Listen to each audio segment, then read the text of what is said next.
ফয়সাল শোন, একটা মেয়ের জন্য এভাবে যা বেটা, তুই ওরে একটা মেয়ের জন্য মারলি, আমি ওরে বাঁচাবো। যা তোর ইচ্ছা।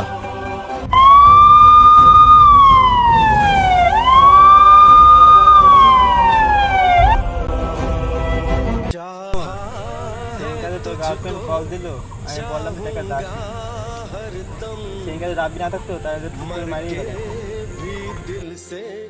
রাব্বি শত্রুপক্ষ আমারে বাঁচায়, আর ওই মেয়ে ওরে এত ভালোবাসলাম, তো আমার দিকে একবার ফিরেও চাইল না। যাই হোক, বাদ দি।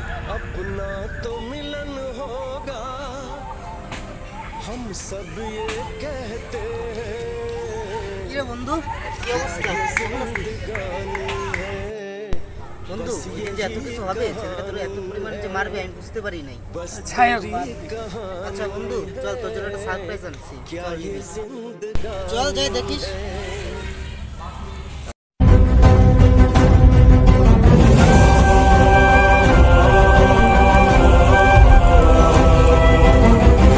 বন্ধু, এই যে তোর সারপ্রাইজ।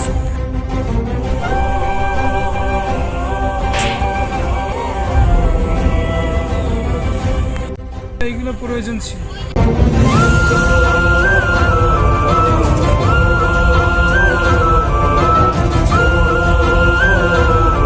ইমন, প্লিজ দাঁড়াও, আমার একটা কথা শুনে যাও। শত্রুরে বুকে টেনে নেওয়া যায়, কিন্তু বেঈমানের কোনো জায়গা নাই।